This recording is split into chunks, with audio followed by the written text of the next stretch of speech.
Priya milk అంటే మనకు గుర్తొచ్చేది ఏంటి? ప్యూరిటీ. సో వినడమే కాదు, నేను టేస్ట్ చేశాను కూడా. నాకైతే చాలా బాగా నచ్చింది.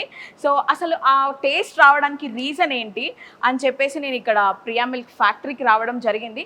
మనతో ఇక్కడ క్వాలిటీ చెక్ మేనేజర్ మంజుల మేడం ఉన్నారు. మేడంని అడిగి అసలు ఆ ప్రాసెస్ ఎలా జరుగుతుంది, మార్కెట్లోకి ఎలా వెళ్తుంది, అసలు వాళ్ళు హైజీన్ ఫాలో చేస్తూ ఇంత మంచి ప్రోడక్ట్ని మార్కెట్లోకి ఎలా రిలీజ్ చేస్తున్నారు అనేది మేడంని అడిగి తెలుసుకుందాము. సో మేడంని వెల్కమ్ చేద్దాం.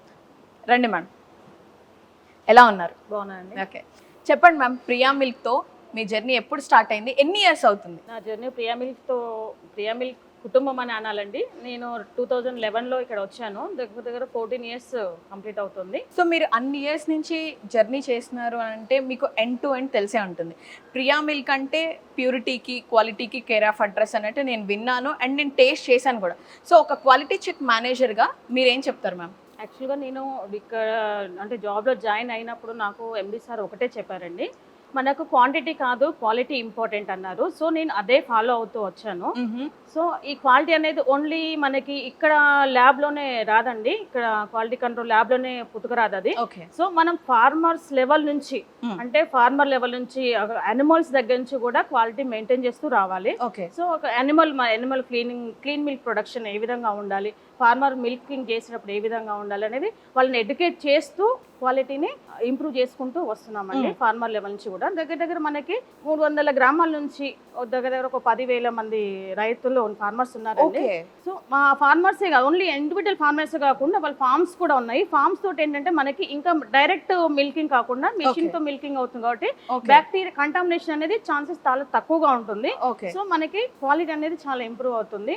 సో విలేజ్ ఫార్మర్స్ లెవెల్ నుంచి కూడా మనం ఇంప్రూవ్ చేస్తున్నాము. సో ఫార్మర్స్ తీసుకొచ్చి విలేజ్ లో మనం కొంతమంది ఏజెంట్ వాళ్ళు డైరెక్ట్ ఇక్కడ దాకా తీసుకురాలేరు కాబట్టి సెంటర్ లో ఏజెంట్స్ పెడతాము. ఏజెంట్స్ దగ్గర ఏమవుతుందంటే వాళ్ళు కూడా రైతులు తెచ్చిన పాలు ఏ విధంగా అలాగే డైరెక్ట్ గా తీసుకోకుండా సో తెచ్చిన పాలు ఏ విధంగా ఉన్నాయి, కొంచెం వాళ్ళు ఏ విధంగా పాలు అన్నాక కొంచెం స్మెల్ చూసుకుంటారు. సవర్ స్మెల్ ఉన్నాయా, స్వీట్ గా ఉన్నాయా, ఇంకేమన్నా ఒకసారి నోట్లో పోసుకొని కూడా చూడండి. ఫార్మ్ అంటే ఆ లెవెల్లో వాళ్ళు చేసే పని అదొకటే అండి. సో మ్యామ్, చుట్టుపక్కల గ్రామాల్లో ఉన్న రైతుల నుంచి పర్ డేకి మీరు ఎంత మిల్క్ ని ప్రొక్యూర్ చేస్తున్నారు? దాదాపు 40,000 to 50,000 వరకు మేము డైలీ ప్రొక్యూర్మెంట్ చేసుకుంటున్నాం. ఓకే, ఎంతమంది ఫార్మర్స్ ఉన్నారు ma'am? Around 10 to 12,000 farmers. Okay, 10 to 12,000 farmers ఉన్నారు. ఓకే. జనరల్ గా మిల్క్ ఇండస్ట్రీ అంటే పాలు కొనడము, అమ్మడం ఇంతవరకే ఉంటుంది మ్యామ్. కానీ మీరు ఫార్మర్స్ దగ్గర పాలని కొంటూ వాళ్ళని గైడ్ చేస్తూ వాళ్ళని ఎడ్యుకేట్ చేస్తున్నారు. అసలు ఏంటి మ్యామ్ ఈ ప్రాసెస్ ఏంటి? యాక్చువల్గా అదే చెప్పాను కదండి, క్వాలిటీ అనేది ఇక్కడ పుట్టుకొచ్చేది కాదు, ఫార్మర్ నుంచి రావాలి. కాబట్టి వాళ్ళకి ఏ విధంగా అంటే మనకు అనిమల్ నుంచి గుడ్ క్వాలిటీ మిల్క్ రావాలి అంటే అనిమల్ లో తీసుకునే ఫీడ్ కూడా క్వాలిటీగా ఉండాలి. అవును. సో అందుకని ఆ ఫీడ్ అనేది క్వాలిటీ ఫీడ్ నే మేమే సప్లై చేస్తామండి. ఫీడ్ సప్లై చేస్తాము. వెంటనే వాటికి ఏదైనా అంటే అనిమల్స్ కి ఏదైనా డిసీజ్ వచ్చినా కూడా మామూలుగా జనరల్ గా అయితే యాంటీబయాటిక్స్ అవి ఇవి అన్ని యూజ్ చేస్తుంటారు. సో అలా యూజ్ చేయకుండా మా వెటర్నరీ డాక్టర్స్ కూడా మేము ఇన్స్ట్రక్షన్స్ ఇస్తూ ఆ విధంగా అనిమల్ లెవెల్ నుంచి కూడా మేము క్వాలిటీ మిల్క్ ను తీసుకురావడానికి అంటే వాటికి ఏమైనా సరే మీరు దగ్గరుండి చూసుకుంటారు. వెటర్నరీ డాక్టర్స్ ఉంటారండి, వాళ్ళను పంపిస్తాం, ఇమీడియట్ గా పంపిస్తాము. సో లోన్స్ ఇచ్చి ఫార్మర్స్ ఇంకా ఎంకరేజ్ చేస్తే సో అనిమల్స్ ఇంకా తీసుకోవడం వల్ల మనకు ఇంకా ప్రొక్యూర్మెంట్ ఎక్కువ అవుతుంది. ఓన్ ప్రొక్యూర్మెంట్ ఎక్కువ అవడం వల్ల మనకి ఫ్రెష్నెస్ అనేది వస్తుందండి, క్వాలిటీ అనేది ఇంప్రూవ్ అవుతుంది. సో మ్యామ్, ఫార్మర్స్ నుంచి మిల్క్ తీసుకున్న తర్వాత మీరు వాటిని ఎలా టెస్ట్ చేస్తారు? That is the best milk అని చెప్పేసి మీరు ఎలా డిసైడ్ అవుతారు? ఒకవేళ అది బాగాలేకపోతే ఫార్మర్కి మీరు ఇచ్చే సజెషన్స్ ఏంటి? బేసిక్గా ఏంటంటే ఫార్మర్స్ దగ్గర నుంచి మనం యాక్చువల్గా మిల్క్ చేసినప్పుడు ఇమీడియట్గా అనేది మిల్క్లో బ్యాక్టీరియా నిల్లు ఉంటుందండి. సో మన త్రో ఫార్మర్ ద్వారా కానీ వెజల్స్ ద్వారా కానీ కంటామినేషన్ ఛాన్సెస్ ఎక్కువ ఉంటాయి. సో అవన్నీ ప్రాపర్ కేర్ తీసుకుంటూ మిల్కింగ్ చేయమని చెప్తాము వాళ్ళకి. సో మిల్క్లో బ్యాక్టీరియా అనేది మనకి ఇమీడియట్గా మిల్కింగ్ అయిన తర్వాత ఇమీడియట్గా 4 hours లోపల మనకి చిల్లింగ్ కావాలి, అంటే బిలో 4 degrees కి కూలింగ్ కావాలి. సో అప్పుడే మనకి బ్యాక్టీరియా గ్రోత్ అనేది అరెస్ట్ అవుతుంది. సో మమ్మీ ఎప్పుడు చెప్తూ ఉంటారు మేడం, పాలు ఇంటికి రాగానే వేడి చేయాలి లేకపోతే పగిలిపోతాయి అని చెప్పేసి. సో రీజన్ ఏంటి మ్యామ్, దాని వెనకాల ఉన్న రీజన్ ఏంటి అసలుకి? యాక్చువల్గా మిల్క్ లో అనేది బ్యాక్టీరియా గ్రోత్ అనేది ఎక్కువగా ఉంటుందండి. సో మిల్కింగ్ చేసినప్పుడు బ్యాక్టీరియా మిల్కింగ్ లో అంటే యానిమల్ లో కానీ యానిమల్ జస్ట్ మిల్కింగ్ చేసినప్పుడు ఇమీడియట్ గా తక్కువగా ఉంటాయి. సో కంటామినేషన్ ఛాన్సెస్ ఎక్కువగా ఉండే ఫార్మర్స్ పిండినప్పుడు హ్యాండ్స్ అలా ప్లస్ ఎబెజల్ దీని వల్ల బ్యాక్టీరియా గ్రోత్ అనేది కంటామినేషన్ అయ్యి బ్యాక్టీరియా గ్రోత్ ఎక్కువ అవుతుంది. ఓకే ఎప్పుడైతే బ్యాక్టీరియా గ్రోత్ ఎక్కువ అవుతుందో స్పాయిలేజ్ ఛాన్సెస్ ఎక్కువగా ఉంటాయి. ఓకే సో అందుకని అంటే ఫార్మర్ ను మనకు డైరెక్ట్ గా ఇంత దూరం తెచ్చిపోయలేడు 10,000 లీటర్లు రావాలంటే అది ఇమీడియట్ గా అవ్వదు కాబట్టి మనం విలేజ్ సెంటర్ లో పెట్టుకొని సో వాటిని ఇమీడియట్ గా అంటే తొందర కలెక్షన్ చేసుకొని మిల్కింగ్ అయిన తర్వాత విత్ ఇన్ 4 hours లో మనకి 4 degrees కి చిల్లింగ్ అయ్యేలాగా ప్లాన్ చేసుకున్నాం అండి. సో అందుకని అక్కడక్కడ మనకు చిల్లింగ్ సెంటర్లు ఉన్నాయి. So nearest around 20 kilometers surrounding ఏరియాలో కలెక్షన్ పాయింట్స్ ఉంటాయి. సెంటర్ చిల్లింగ్ సెంటర్స్ కూడా ఉంటాయి. ఓకే మిడిల్ లోనే అవి చిల్లింగ్ అవుతాయండి. చిల్లింగ్ సెంటర్ లో మనకి 4 degrees కి అలా చిల్లింగ్ అయిన తర్వాత మార్నింగ్ ఏం కలెక్షన్ పిఎం కలెక్షన్ మార్నింగ్ అంటే ఉదయం పూట సాయంత్రం పూట పాలు కలెక్షన్ చేసుకొని మనం మెయిన్ డైరీకి తీసుకొస్తామండి. సో ఇప్పుడు అన్ని లీటర్స్ ఆఫ్ మిల్క్ ని అయితే మనం టెస్ట్ చేయలేం కదా మేడం. సో నెక్స్ట్ ప్రాసెస్ ఏంటి, మీరు ఎలా ఐడెంటిఫై చేస్తారు వాటిని? ఫస్ట్ ఫార్మర్స్ దగ్గర నుంచి వచ్చే మిల్క్ ఏజెంట్ లెవెల్ అంటే విలేజ్ లెవెల్లో ఏజెంట్ ఒక అంటే ఫస్ట్ స్టేజ్ లో క్వాలిటీ చెక్ చేస్తాడండి. అంటే బేసిక్ గా తను వాళ్ళకి అక్కడ కంపల్సరీ ఫ్యాట్ వెళ్ళారు అంటే lactometer reading. So lactometer reading ఏంటంటే వాటర్ అడల్టేషన్ అనేది తెలిసిపోతుంది. సో వాటర్ పర్సెంటేజ్ ఎక్కువ ఉంటే మనకి ఎల్ఆర్ రీడింగ్ అనేది తగ్గిపోతుంది. బేసిక్ గా ఫస్ట్ వాళ్ళు అది చూస్తారు. తర్వాత జస్ట్ ఓటీ చూసుకుంటే అంటే ఆర్గనల్ మనకు సెన్సార్ తో వర్క్ చేసేటువంటి చేసుకొని అక్కడ గుడ్ క్వాలిటీ మిల్క్ మనకి పంపిస్తారు. అంటే మీరు బై హ్యాండ్ వాటిని టెస్ట్ చేస్తారు మిషన్ యూస్ చేయకుండా, అంటే బేసిక్ ఫార్మర్ లెవెల్ అక్కడ సెంటర్ లో. తర్వాత చిల్లింగ్ సెంటర్ లో అన్ని చెక్ చేస్తుంది. ఎంబీఆర్టీ పెట్టుకుంటారు, హెచ్ఎస్ పెట్టుకుంటారు, ఎస్సిటీ చెక్ చేస్తారు, సిఓబి చెక్ చేస్తారు. సో ఇలాంటి టెస్ట్లన్నీ చేసి చిల్లింగ్ సెంటర్ లో అక్కడ నుంచి కూడా మనకి ట్యాంకర్ ద్వారా మిల్క్ వస్తాయి. ఓకే సో ఇక్కడికి ట్యాంకర్ వచ్చిన తర్వాత కూడా శాంపిల్ తీసుకొని each and every test milk వచ్చిన తర్వాత బాయిల్ చేసుకొని ఓటీ చూడడము. ఓటీలో అంటే బాయిల్ అంటే స్మెల్ ఫ్లేవర్ ఏమైనా అబ్నార్మల్ ఫ్లేవర్ కానీ టేస్ట్ కానీ plus next fat SCT HS LR MBRT antibiotics. So ఇలాంటివన్నీ టెస్ట్లు చేస్తామండి. చేసిన తర్వాత ఓన్లీ గుడ్ క్వాలిటీ మిల్క్ అయితేనే మేము ప్రాసెసింగ్ యాక్సెప్ట్ చేస్తాము. ఇన్ కేస్ ఏదైనా అది 10,000 లీటర్స్ కానీ 20,000 లీటర్స్ ట్యాంకర్ అయినా కూడా క్వాలిటీ బాగాలేకపోతే రిజెక్ట్ చేసేస్తాము. Okay okay ma'am, Priya milk తో కర్డ్ ఇంకా గీ ఈ రెండే కాకుండా ఇంకేం ప్రొడక్ట్స్ ప్రిపేర్ చేస్తున్నారు?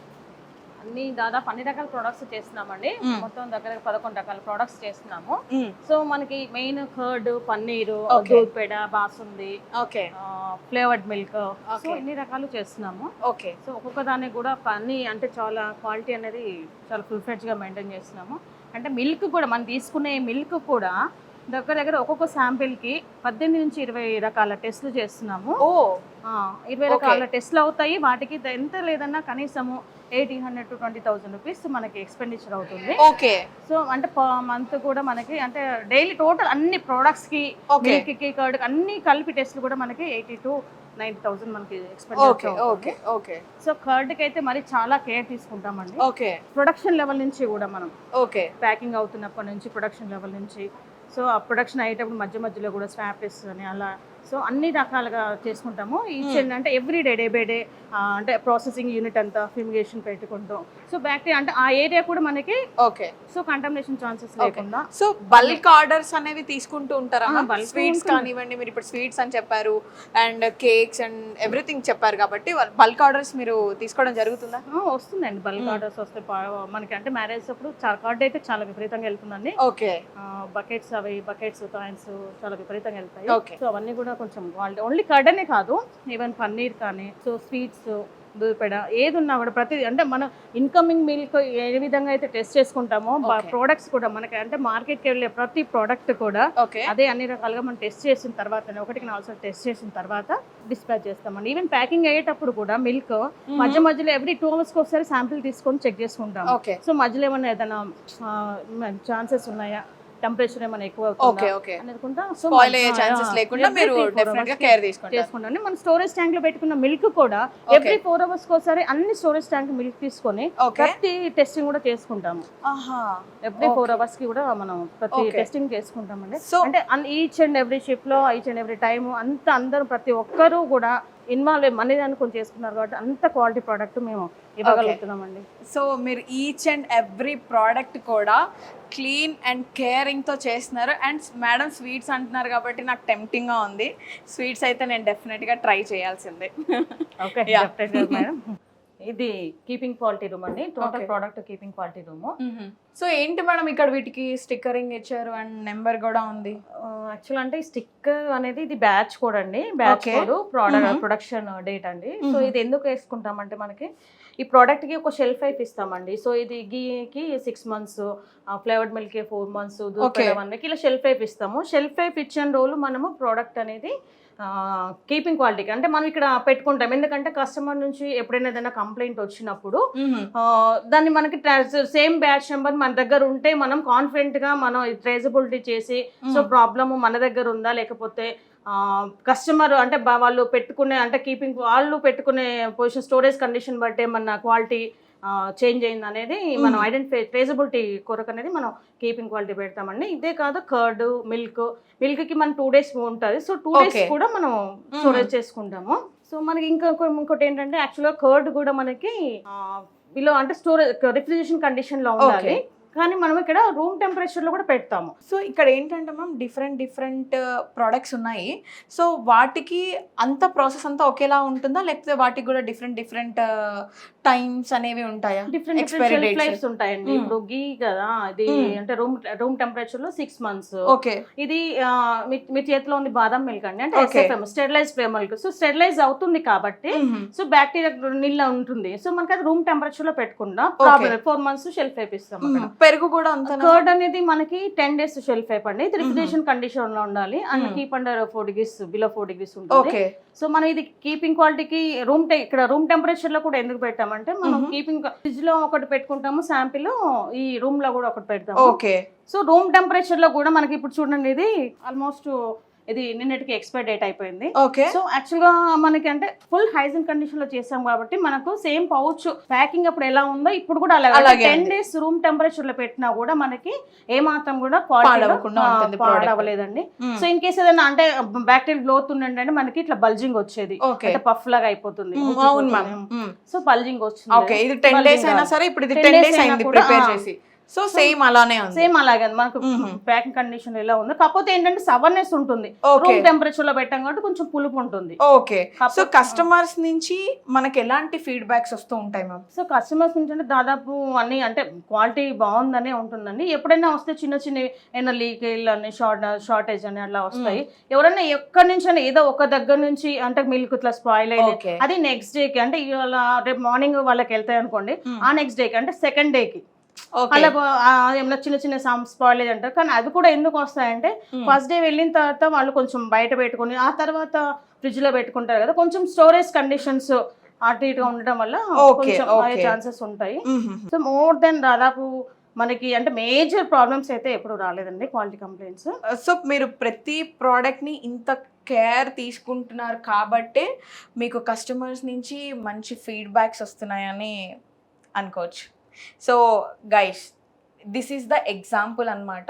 Priya milk is the best అని చెప్పడానికి. ప్రియా మిల్క్ గురించి విన్నాను, నెక్స్ట్ టేస్ట్ చేశాను.